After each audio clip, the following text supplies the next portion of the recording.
You wanted the best. You've got the best podcast. The hottest podcast in the world. The Chris Voss Show, the preeminent podcast with guests so smart you may experience serious brain bleed. The CEOs, authors, thought leaders, visionaries, and motivators.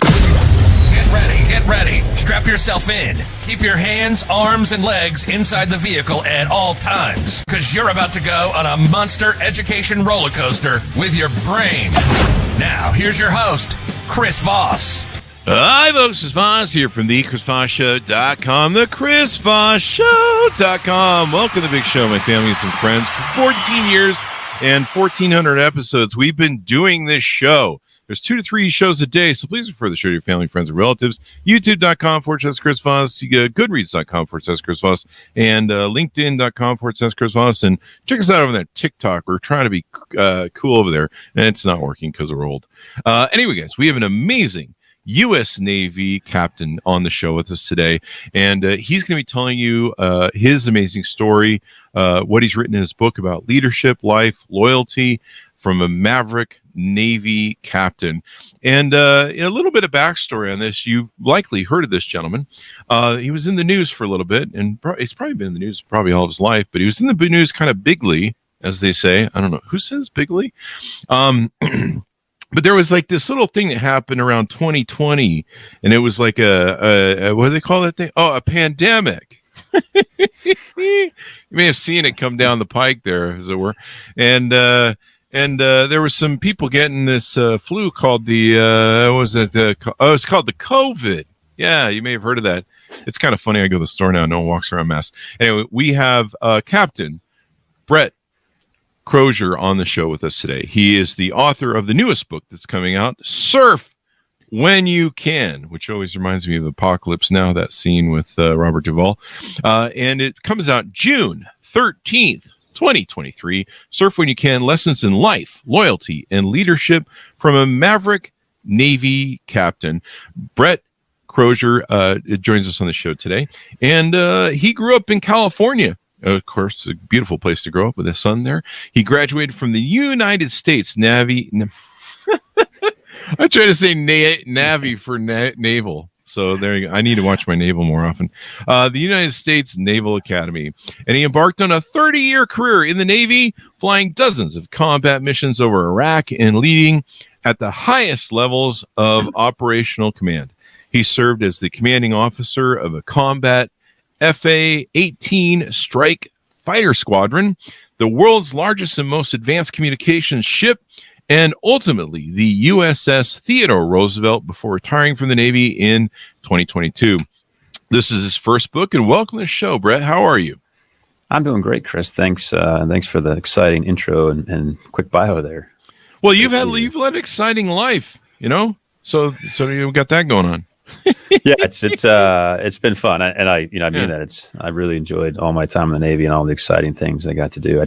I don't think I really had to grow up until I retired, as my wife said. And even now, I'm trying to resist that urge to grow up and not do exciting things anymore. Wives like that. You need to grow up, and you get a lot of that. But no, I mean, being a commanding officer of the USS Theodore Roosevelt, they don't let anybody drive those things. Like, I've been applying, but they're just like, no. Yeah. Yeah, I think you can go to Indeed and apply. I think there's some websites. Oh, can you? Can you? Yeah. Do they have like volunteer commander for a day where I can just kind of go on there and be like, hey, let's put this thing up the thing. So give us a .com, sir, if you would, of where you want people to find out more about you in the internet. Sure. If you go to surfwhenyoucan.com, you'll see links to the book and kind of the background, some pictures and videos. And one thing I also encourage people, if they go to surfwhenyoucan.com, is I list a couple nonprofits that I'm associated with. One that I work at full-time right now, taking care of homeless veterans, but others that are important. And I think it's always good to recognize folks out there that are serving in a different way than the military, and I think helps out both your local and national community. But surfwhenyoucan.com. There you go. It just brings back that Robert Duvall thing. I should have brought a soundboard of that. I don't know if I can legally do it without paying some money. But I should have brought a soundboard of, Charlie, you don't surf. I can't do Robert Duvall, clearly. So what motivated you to write this book? Yeah, so after I mean, after 30 years, doing something, in my case, the Navy. I mean, I graduated high school when I was 18, went to the Naval Academy, served 30 years. That's kind of what I knew. And there's moments then to reflect on what you did. But first and foremost, I think I wrote the book to really thank all the men and women I served with over the years, because there's a lot of great relationships. You serve with incredible people from all over the country, all over the world in some cases.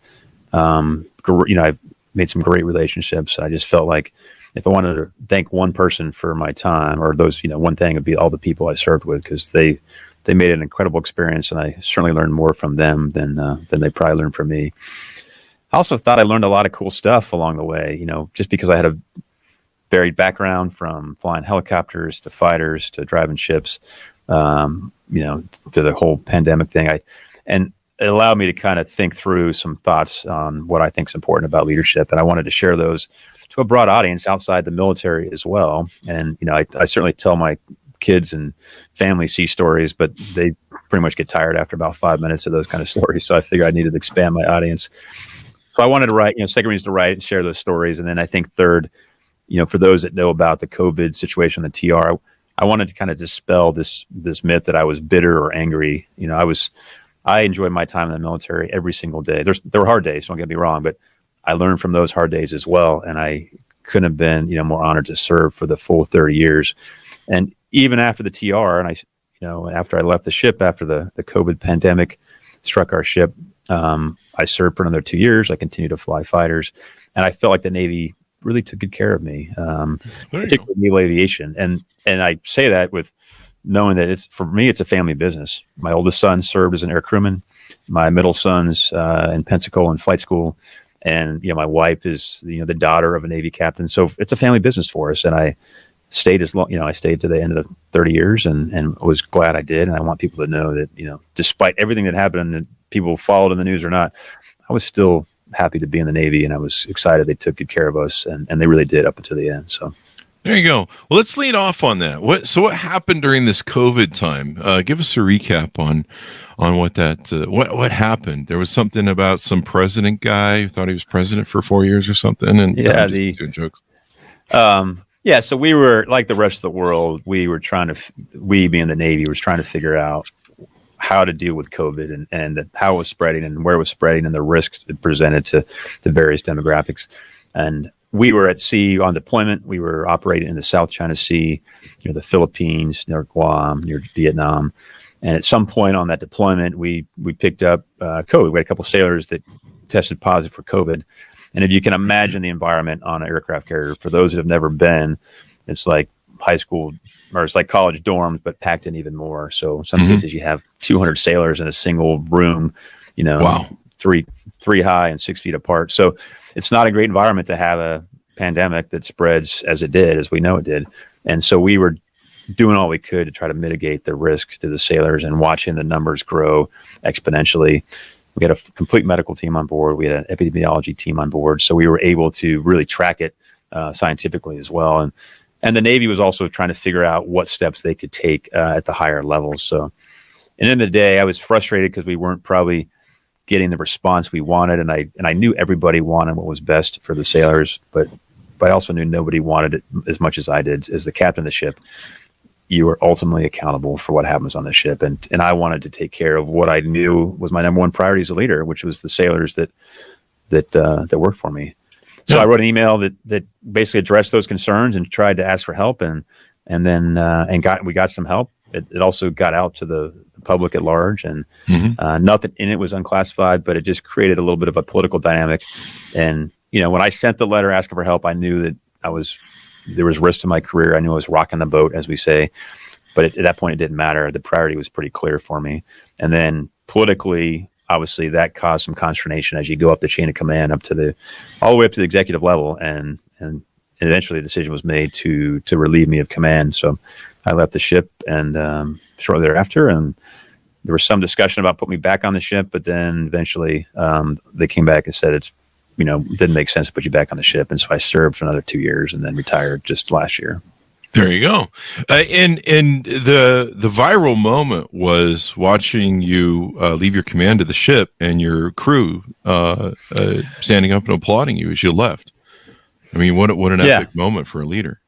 Yeah, definitely unexpected. That was the end of the day of me packing and getting ready to depart the ship, and I think it was their way of thanking me for basically sticking my neck out on their behalf. And I think it was also their way of saying, Captain, we got this. There's still a fight ahead. They were still going to have to fight through and figure out how to deal with this. But I think in some ways were saying, Captain, we got it. You trained us well. And we're going to continue the fight, and we thank you for your sacrifice. There you go. It was a good moment. And I mean, the book you've written details about loyalty, leadership, and life in your book. I briefly learned a lot about the military's leadership sort of stuff. We've had a few people from West Point on leadership and other great military folks on. And our military has a way of teaching leadership and all the different things. I'm trying to think of the Army's be no do. Is it be no do? No. But the aspect of what our military teaches when it comes to the quality of leadership and the way it builds leaders like yourself over tens of years, decades, really speaks to the greatness of what we do as a country. I mean, you can see the joke that I forget the gentleman's name, but he recently said that Russia, we thought Russia had the second best military in the world, and now we found that the second best military in the Ukraine. I thought that was a punch in the gut, but and appropriately so. But we built a great leadership thing, and so there you are. You're on a ship. You've got this is a big deal. All the ships, even that start with the cruise ships, but any of these ships that are out there, once this little plague was going on, and for those listening this years from now, there was no vaccine back then. In fact, we didn't even really understand it much. But for our enemies to know that, hey, there's a ship out there that could be, that could have problems, or multiple ships where we can't defend or protect or be aggressive on what we need to do and hold the line. That's a very dangerous position for the security of America and our allies. Yeah, I think, and I try to be clear too when I asked for assistance, was that let's make no mistake. I mean, that if called upon, we would man the ship and we would get to sea and we would fight and defeat our enemies. I had no doubt about that. And and the question is, what point? This now comes down to operational risk management and how you make that decision, what type of decision you make based on whether you're at peace or you're at war. And everyone in the military knows when you sign up and the day you step foot in boot camp or academy or commissioning source, the potential to go to war is there. That's, you shouldn't think that that's not the case. And when you're in war, your risk calculus, your risk decisions are much different than they are when you're at peace. And I think that's important. We take a lot of steps. We do a lot of things all the time to mitigate risk, from silly things like, you have to wear a reflective belt if you're going to run anytime, that's, within an hour of sunrise or sunset, or if you're going to step on a ladder that's more than 3 feet high, you better have a helmet on. And so those are risk decisions we make because we want to mitigate that. So when we were looking at COVID, I think, we had to address it appropriately, and we had to acknowledge that there was some public information getting out there. When a carrier pulls into port, it's not a secret to anybody, right? There's not a James Bond underground location you pull in. They're a little big, those ships. They're pretty big. Yeah. And every sailor has a cell phone, so it's not like you can't. And so one of the things we were doing was information that was getting out from every sailor that was on the deck, flight deck, or hangar bay, calling home, texting home, because we were pier side and cell coverage, and so in that regards, we were trying to manage the information to make sure it was understood, that the risk, how we wanted to handle it, and so I don't think there was undue risk to our security as we talk about, because again, it would we would have clearly just manned up and gone to sea and fought and defeated, to be honest, any enemy that would try to take advantage of those moments. There you go. So, this whole thing gets political, and those people, we have people still watching our videos from 14 years ago. The thing that people need to remember about this is that there was a bit of squashing of information and trying to spin stuff. At one point, some idiot was telling somebody they should use bleach to squash the thing. And there was some horse tranquilizer stuff, I think, too. There was a lot of misinformation going on, and it seemed like there was a lot of containment. I think that's been well documented in a lot of the Washington Post people we've had on. And denial, I think, is the word I was looking for, too. And so a lot of this was going on. So you coming out and writing this letter as a leader saying, I care about my people, I have responsibility to them, we need some more help here. This kind of shook some of those people that were trying to create some denial or kind of tamp down on how bad this situation really was. Is that a good assessment? Yeah, and there's obviously complex decisions being made, and there's pressures at the executive level that I can only imagine. But when you try to limit information and try to control information, what you do is you put barriers in place. And whether you're running a country or running a nonprofit or a corporate, kind of level, if you're squashing information or you're putting up barriers, that means you're not, as a leader, going to get the truth. You're not going to be able to make the right decisions, and you're going to make these barriers such that you want people to bring you information, right? So good companies, in my opinion, not only encourage, but they expect you to bring truth and information to decision-making processes. Bad organizations tend to try to squash it. They try to limit it. And in the end, the question is, how can you make a good decision if you don't have all the information? And I think that's kind of where we found ourselves, is that there was a lot of effort to control information, squash information, spin it as it were. And that was going to potentially lead to some catastrophic decisions. And that was our biggest worry on the ship, was that kind of hesitancy to look at the truth might mean that we're not going to get the help we needed. In that case, that would put undue risk to the crew that I was responsible for. And as a leader, you're responsible for the lives of your people. You care about your people. Yeah. This thing was killing people. There's still people going through long COVID. What is it like to have the president of the United States suddenly take a bend on you and decide he doesn't like you asking for help to save the people in your command? Well, I mean, I guess everybody's entitled to their opinion. I love your perspective. I took, I guess what I really liked was he made there were some at the executive level made some comments about me writing as if I was Hemingway. And I just hope that my high school English teacher heard that the president of the United States compared my writing, because I think I deserve a higher grade on that paper I turned in as a senior. There you go. Well, you have to remember, I think someone says he reads at a fourth grade level, if he can read at all. But enough of that. So I'm going to have people write me and hate me. But they're like, why are you throwing shade at, anyway, enough jokes aside about that. So yeah, you mentioned something I thought was interesting, that you came away from that without being resentful, without having issues with it. I would be a little pissed off. Like, how do you manage that? How do you square that? And how do you resolve that in your mind as to what took place and relieving you of your command and the people you care for? Well, I knew when I sent the email, and again, it wasn't in a vacuum, and I sent it, after a lot of conversations and analysis with the medical team and the folks on board. But when I sent the email, I knew that was one of the risks. So in the end, I don't think I was surprised by the outcome. It wasn't the outcome I wanted personally, but it got us the outcome we wanted, which was the assistance for the sailors that we were trying to get in proper quarters to take care of them so that we could reduce the spread.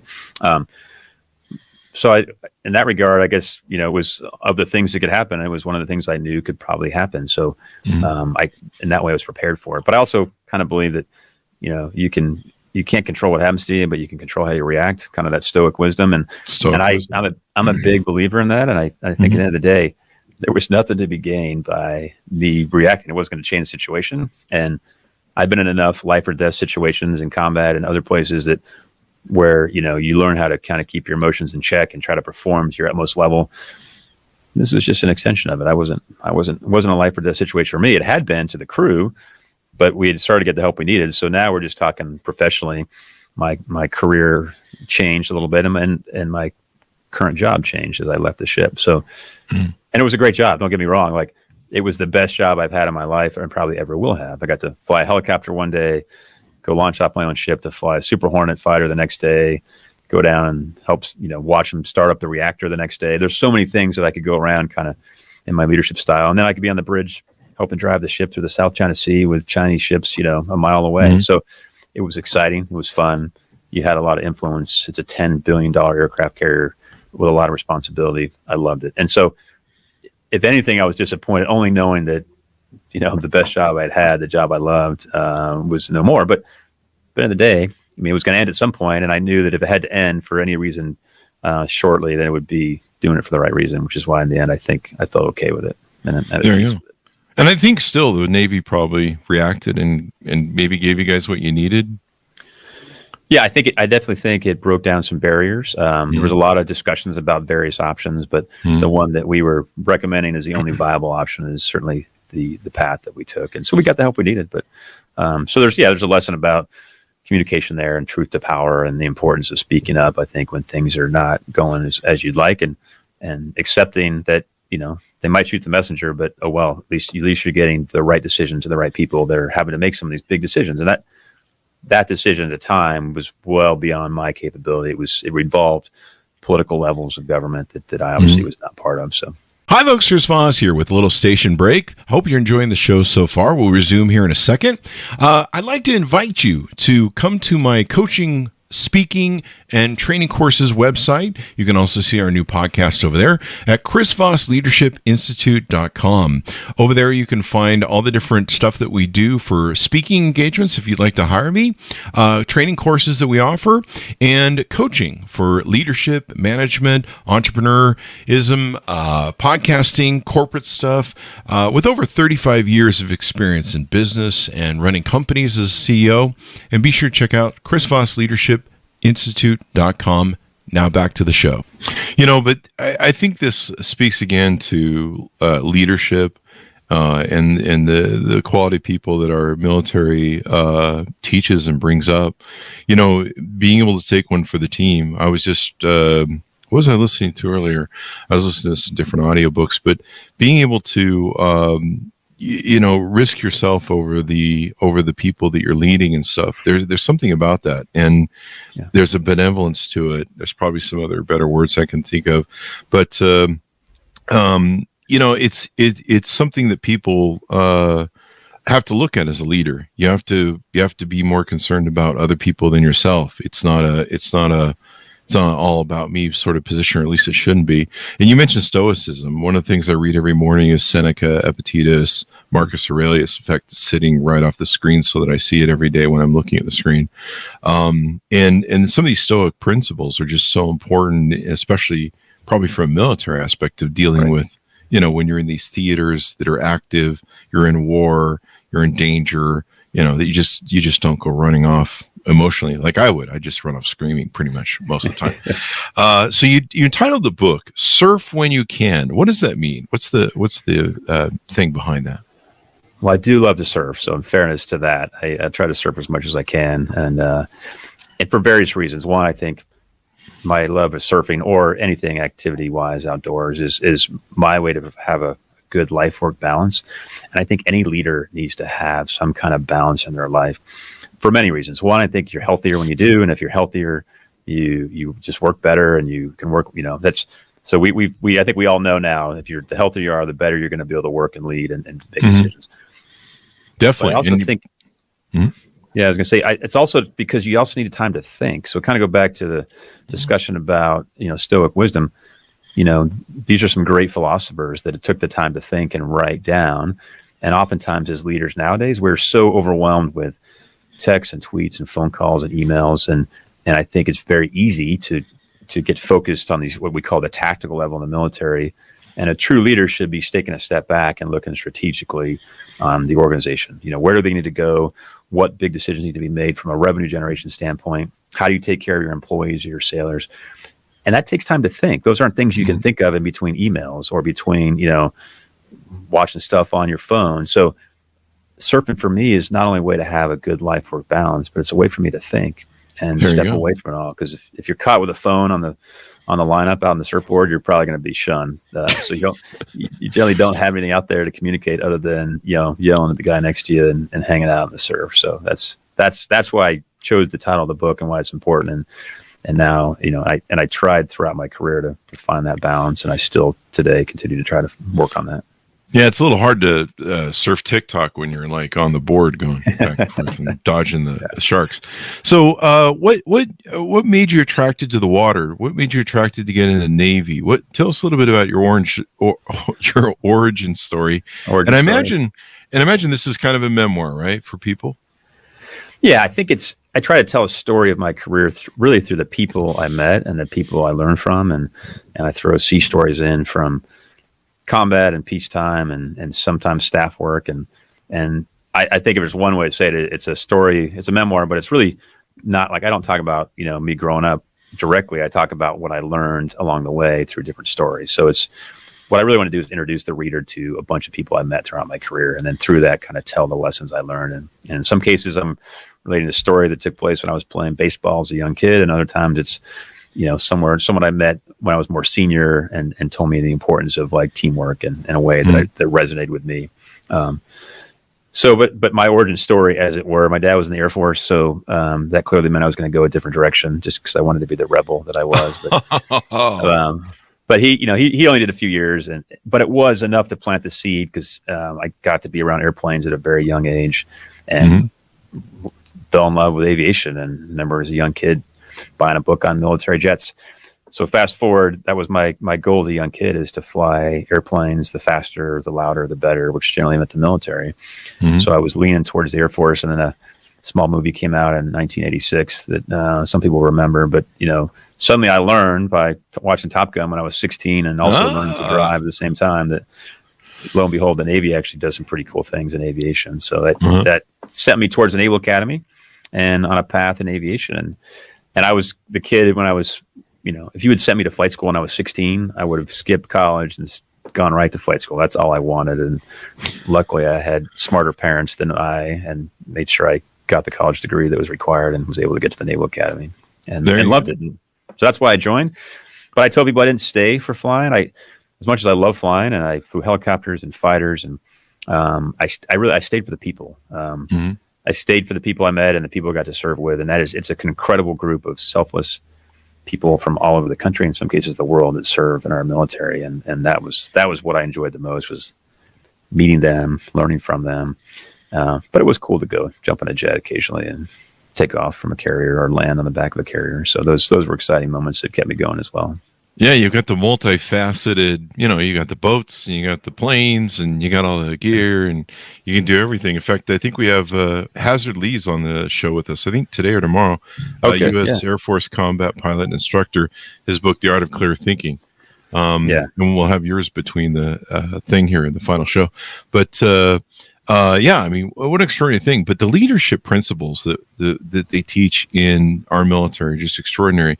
And I didn't really understand. I mean, I knew they were a big deal, but watching the military structure of the Russians and like their whole weird system of hierarchy, and then seeing it just fail miserably, is really been interesting to see how that plays out and how somehow we've gotten it right.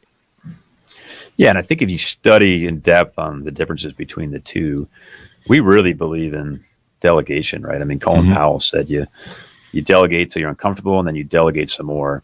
And I think what he meant is if you train folks well and you empower them, then you let them go off and make the decisions they need to in those environments. As an aviator at a young rank, I would sign for an airplane, and I would be entrusted to take off and fly well beyond the range of the carrier, and I'd have live ordnance on the jet, and I would be making life or death decisions at times, and that at a very young age. And I think what you find in many other services, or like the Russians as an example, they don't train the same way, so they're much more controlled and much more hierarchical, and you don't do anything unless you get permission, and that really slows down certainly a military, particularly in combat, if you're waiting for approval to do anything. And if you're in the corporate world, I'd argue the same thing, and I see it in the nonprofit world. If people are waiting for permission all the time, well, it just slows down. It's just mucking up the wheels, and that's not how you want an organization to run if you're trying to be nimble and make good, quick decisions so you can move forward. So I think there's a balance there. And I think you're right, your earlier point. The military, in the U.S. military, trains people very well, both tactically and technically, as required, but also from a leadership standpoint. From the moment I entered the Naval Academy to the day I left, there's always discussions about leadership. And people tend to think the military is all about discipline and, and how early can you get up? How much do you need to work out? How long can you go without sleep? That's an element, and that's an important element in any military organization. But the U.S. military also trains well to understand the importance of servant leadership, and that comes down to taking care of your people. And that's what I think I want to make sure people understand is, and that's kind of what I write about in the book, is there's this softer side of leadership that is as essential as being about discipline and hard work and and holding people accountable. You have to know how to communicate. You have to understand culture. You have to understand teamwork and the strength of that in any organization. So as a leader, if you're only focused on the hard right side of discipline and go without sleep, you're probably not doing as well as you can. And the organization certainly is not. But I think as leaders, no matter what your line of work, those softer skills of knowing how to relate, how to communicate, how to build teamwork is really essential to your success. And I see that now in the nonprofit world. I think it's even in the nonprofit world that people join not to get rich, but for some higher kind of cause. You still need to take care of them. You still need to find ways to encourage that teamwork and encourage that cooperation. And you're way more effective when you do it right. Yeah, it's leadership is such a hard thing to teach because some people think from a management aspect. They're like, well, I'm just the boss. I got a title and whatever. But you have to win the hearts and minds of your people. I mean, you can't just get the title and people are like, well, we'll respect that guy, I guess. You've got to win their hearts and minds. You've got to touch souls and motivate people. And it's not just about barking orders at people, right? Yeah, you have to inspire them. You want them to inspire them, and if they're inspired, they will work better and they'll work harder and they'll be more effective. And that's what leadership's about to me, is how do you inspire them to be greater than the sum of the parts, and how do you get the most out of your organization? And that's not sitting behind a computer answering emails or looking at spreadsheets. It's actually, in some cases, getting out there, talking to people, understanding the culture and how you can make it better and how you can help them achieve their goals. Yeah. It's amazing to me how people will follow certain leaders and won't follow others, and what appeals to them and what makes a difference in connecting with people. And some people talk about they call it the emotional quotient or emotional intelligence that leaders should have. What do you think about that phrase, emotional intelligence? Do leaders need to have an emotional intelligence? I think you need emotional awareness. Maybe I think intelligence implies you have it or you don't, and some people have it. It's easier for them than others. I think you need emotional, awareness, meaning that you need to understand emotionally what is motivating the people that work for you, and how you get that awareness is different for everybody. Whether you're an extrovert or introvert, it doesn't matter. If your goal is awareness, then how do you get that? Is that doing a lot of one-on-ones with your employees or your directors? Or is it, are you more extroverted and you can get a group of folks together and kind of talk and pontificate and motivate them that way? But I think it comes down to really how do you communicate and how do you listen? And I think anyone that has, high emotional awareness, it's probably, or ultimately intelligence, is because they probably learn how to listen at a young age, and they just know to listen to try to understand the situation from the person they're talking to, vice just trying to, put my direction on you or make sure you understand my goals. I want to know your goals. I want to know what that person's motivated by, and that's different for everybody. Yeah, that's really important because it's that difference between being a manager where you're more concerned about your goals, and a leader. Let me ask you this: I had somebody argue with me one time. I've been a CEO of my company since I was 18. I hope I understand something about leadership. But I had a manager argue with me once about leading from the front. Does a leader lead from the front, or does a leader lead from behind? Well, in the military, they like to say you lead from the front, but clearly if you're a senior leader, you're not on the front line, as it were, because you're trying to be in the position where you can make the best decision. And I think you need to show that anything you're asking them to do, that you understand that risk, and you've either done it before or you can. But arguably, if you're a leader needing to make big strategic decisions or even tactical decisions, look at the military scenario. If you're there with a gun in hand at the front line, you're not probably paying attention to all the other information out there to make the right decisions on where you want the organization to go. So, some of the great corporate leaders, they're not necessarily on the assembly line turning wrenches. They might go do it occasionally, but you have to be in the right position to again, come down to have that emotional awareness. And that doesn't mean you have to be the person in the front. However, I think when you see, there's a good balance there. And, the idea that leaders eat last is important. I don't like to, especially on a ship where you have in the Navy with a lot of tradition, it's easy to have stovepiped areas where you're going to eat and different foods and stuff. And I saw, particularly from the Marines, and General Mattis was a good example of this, is, that he'd walk into a chow hall and they'd want to make him a beeline for the front of the line and get his food and sit down. And he and many others have always said, no, I'm gonna wait till I make sure that my crew, the people I'm entrusted to take care of, eat first. So that's kind of the difference, I think, is, be willing to do whatever you ask your people to do. I think that's important. But I also think that as a leader, you probably make some cases your best decisions if you're stepping back and looking at the big picture. There you go. It's people first, man. That's what you're saying. I mean, and people see that in you as a leader. I mean, the one thing I talked about in my book, Beacons of Leadership, is you send forth that beacon from a lighthouse as a leader that communicates, your ethics, your values, and if you're making PR. PR issues of, hey, the company's morals are this, and you're operating against those morals in the opposite way. Yeah. Like, hey, we're a trusted organization. Meanwhile, I'm ripping money off out of the company. People see that and they go, hey, this guy's, as George Carlin used to say, he's full of shit. So I love how that sort of mantra's in there. And so a lot of people are going to learn about leadership and running organizations, I think, from your book. Does that sound about right?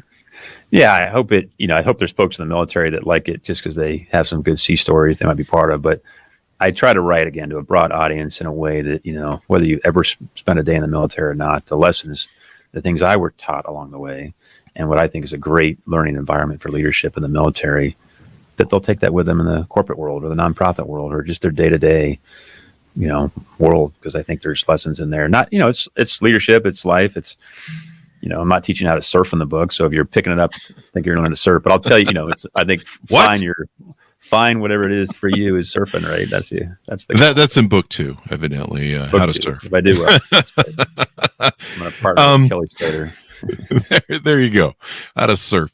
I mean, hey, I wish I'd learned to surf. I'm not sure I can learn to surf now at my old age and my bad knees and so maybe I need to lose a little bit more weight. But I'm definitely shark material.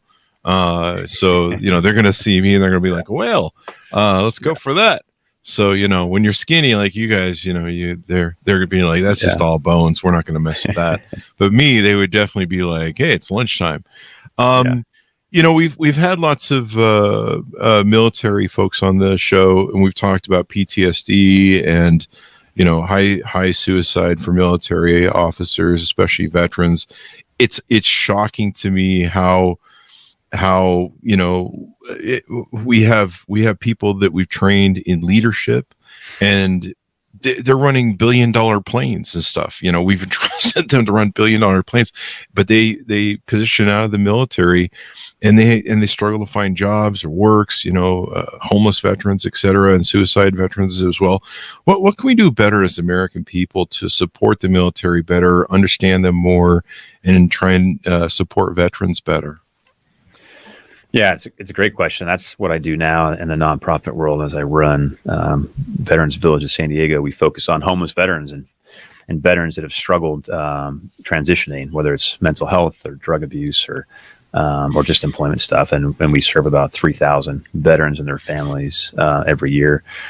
But it's beyond just the veterans that I'm talking about that I see every day. It applies to anybody really transitioning from the military. You're coming from a way of life. It's not just a job. And I even see that, in my nonprofit work, where things I take for granted or things I say from my military time where I would never think twice about it, I say it now, and they're, like the example would be PT. told someone the other day, I'm going to go PT. And they're like, what does that mean? Physical therapy? I'm like, no, I'm going to go do physical training. They're like, oh, I've never heard that before. And in my mind, I'm like, well, there's a good reminder that, not everybody speaks the same language. So I think if you're an employer, I think if you get a veteran, you get somebody with a military background, you're going to get somebody that works extremely hard, very focused on the mission, and still learning what that means. But that will overcome any other stuff he or she might be going through. I think it's worth it, even if they don't speak the language, even if, I ran a $10 billion aircraft carrier, but it doesn't mean that I run a $10 billion corporate budget. Those are different things, and you do them different ways. But there's a lot of good skills that you bring to the military, and I think the civilian side should to do what they can to help them out. And one, because I think it's beneficial to your company. I think any veteran you hire will be value added in many ways, in ways you probably don't even anticipate. But then for the veterans that struggle, or the veterans that, get into drugs, or they suffer from serious mental health problems, we do want to help them. And I think that's where the nonprofit world and the VA and different aspects of the government can come in to help. And I would encourage anybody to get involved in that, volunteer, whether it's once a week, once a month. I actually try to volunteer throughout my entire career, like it with Habitat for Humanity or different things based on where I lived. And now I do it full time, but I think everybody would learn from it. And you could take the homeless situation as an example. We all see it, depending where you live. It's greater than other places, and it's a complex problem, and it's easy to discount it and just kind of write it off as the city's problem or the county's problem. But everyone can make a difference. And I think that regardless if you have any experience with veterans, if whether it's a veteran homeless or a non-veteran homeless program or any nonprofit, I think there's a lot to be gained from it, and you get to learn about folks that sign up to serve their country and just somehow tripped and stumbled as they came out or years after they left the military. And I think we owe it to them to try to help them out and get back on their feet. Yeah. My friends that have cycled in and out of tours of duty, they've struggled with, the loss of the band of brothers, the loss of, hey, Chris, when I'm in Iraq, I got people on my back, they have my back. I'm alone here. And nobody's going to cover me. Nobody's going to back me up. When I'm there, I'm in the action, I'm in the juice, but I also have that band of brothers. Well, what if there was like a military social media network that would help, just for the military and ex-military, probably won't, not for current military, because, maybe somebody shares some secret, I don't know, some weird stuff and go on. Somebody say something and get in trouble. But maybe for ex-veterans to have that virtual band of brothers. I don't know. There's an idea. Yeah, there are. I mean, that's what's great about, the internet, and there's a lot of communities out there that can be part of. There's a lot of great organizations that are national, like whether it's Hiring Our Heroes or even, the VA itself is a network that takes care of veterans that might be in need. But I think that's the one thing you do, to your point about Band of Brothers. You come from this organization that faces high risk operations, life or death operations. It develops a lot of trust, to the point, what you said is, someone's got your back. It's life or death. So you're looking for that same kind of sense of teamwork and camaraderie, and you're probably not going to ever find it like you did when you're in the military, because you're ideally not doing life or death stuff. Now, if you go first responder, maybe you'll find that in the police force or fire department or something like that. But in general, if you go to a corporate world or business world, you're probably not going to ever get that same sense of trust, and that's sometimes disheartening and sometimes makes people uncomfortable because they just don't know where they fit in because of that. I think they figure out over time. They also, tend to then ideally have a strong family or network, to your point, that they can leverage and reach out to help fill that void. There you go. More support for our veterans. We live in a time that's kind of interesting, where we've had peacetime for a long time, up until the Iraq War with Russia. And it seems like a lot of Americans kind of started taking the military for granted and veterans for granted, and not even like realizing the sacrifice that people make. I mean, you're putting your life on your line. It's not like you guys are out there just eating donuts and Doritos, hanging out and shaking saber out at people. It's a big deal to cut that line in the sand and let everybody know that, we can go at a moment's notice if everyone doesn't keep in line and mind their manners. Yeah, I think you're speaking to like the fatigue as a nation that we have after now decades of conflict. I think, I go back to 9/11 and 2001 and the sense of pride and camaraderie we felt at all levels of the government and certainly across the country. And it was an interesting time. But then you fast forward 20 years later, I think people have got fatigued. I don't think people discount veterans, or, I think there's a lot of great programs that didn't exist 20 years ago. I think there's a lot more effort put into trying to place veterans in the right kind of company. So I think that we've done a good job of continuing to take care of veterans and active duty, for that matter, as a country, and fund them appropriately. But I think we've gotten fatigued with maybe our foreign policy is where we kind of try to draw that delineation. Well, I think we're all tired of being at war. I mean, you join the military, you might have to fight, but you don't necessarily want to do that every day. You're not, you actually like the idea of being strong, but not having to use it and kill people. But 20 years of foreign policy that's kept us in a place that we thought we were only going to be for months. People are fatigued. The nation's fatigued, both financially, politically, emotionally. And so my hope is that people continue to support the veterans and the active duty military and those that sign up to serve, but then take their frustration towards foreign policy, which is really where I think people get concerned, and then take that to the ballot box, and that's your way to influence that. And so far, I think we've done a good job of delineating the two, but over time, you get worried this will not, and military becomes more of a stovepipe caste system where people serve because their parents served and not beyond that. And that's not where we want to be either, I think, as a nation. Definitely. We need to definitely respect the sacrifice that people make. And I think we just had Memorial Day. Let me ask you this. We had Don Bentley on the show. He's one of the writers for the Tom Clancy series. And I believe he talked about how, the Navy of China is bigger than ours. Where you mentioned the South China Sea issues earlier.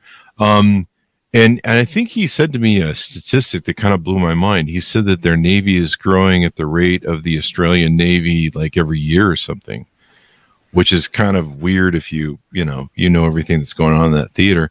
What are your thoughts on that? As a Navy, are we going to be able to compete with them? Do we need to elect more leaders to throw more money at that? Or do you have any thoughts on that you want to bring up? Yeah, no, it's a complex problem. I think I'm a big believer in peace through strength, meaning that the stronger our military is, the less likely we will actually have conflict, because we'll make the outcomes of those decisions so untenable by our adversaries that they won't even want to consider it. The challenge becomes then, can we keep up with the Chinese Navy specifically? They're building fast. They're learning fast. I think we still have decades of experience ahead of them in terms of how you operate, how you fight.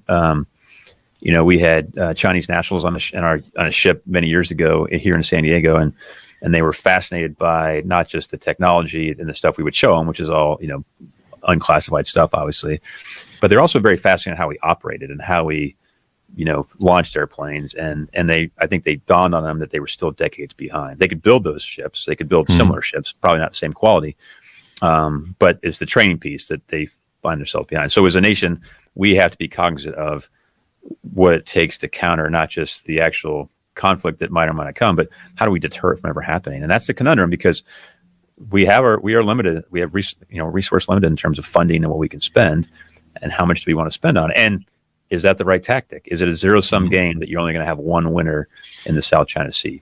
And if that's the approach, that there's a zero-sum game, that you have one winner, one loser, that's kind of the path we're on, and we have to then prepare appropriately. I'd like to think at the diplomatic level, we all win. We figure out a way to negotiate. We figure out a way to operate in the area together. And that's obviously hard, because now you have personalized people changing administrations, and that's a much more complex thing. So all the military can do is not worry about the politics of it, just be as prepared as possible and ask for what they need, which they do a pretty good job of doing that. But with an eye towards the Chinese growth, to your point, which at some point is strength in numbers, as they say, and they're approaching those points here pretty soon. There you go.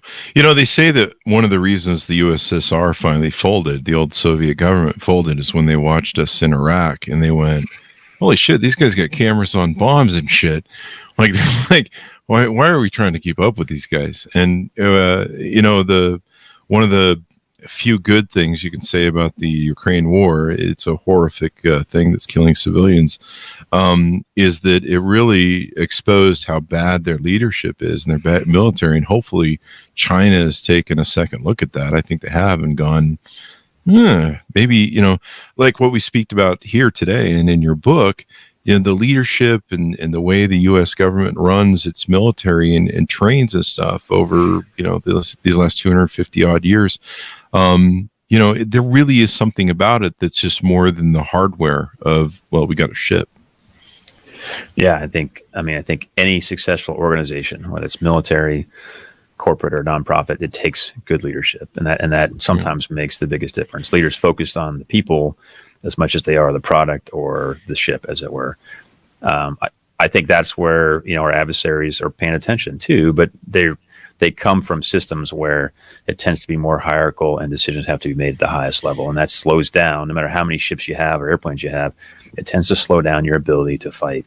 And we're seeing that play out now in Ukraine, I think, with the Russians. And I think that the question then should be, what does the South China Sea look like? How do they fight and where do they compare? And how do we make sure we're making decisions quicker and more effectively, and therefore taking advantage of any kind of numerical insecurity we have if their numbers are greater.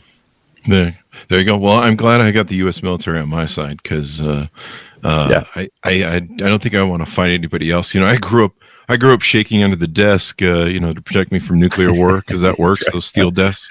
I grew up with the USSR, and so to watch the Russian military do its thing, I'm just like, seriously? I was scared of you in fourth grade. But there you go. My last question to you is: do you have a favorite book on leadership? Is there a number one favorite or something you go back to for leadership to read? So I do, other than your own book. Right. Yeah. I like McCraven's books. I think it's simple and they're easy to read and easy to relate and easy. I can tell those stories on to my kids or my sons and stuff in a way it's applicable. I do like some of the philosophy books with Marcus Aurelius, and I love Ryan Holiday's Daily Stoic because sometimes when you have a moment, you can pick it up and read one page, and so I think I don't know that I have a favorite. I like to diversify, I guess, my reading, as they say, and my to be read pile is certainly much bigger than my, or grows much quicker than I can keep up with it.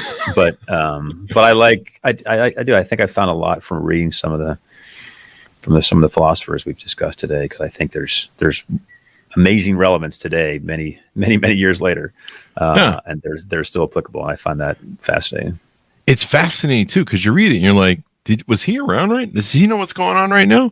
And you're like, wait, this is like Roman times? Like, oh, there you go.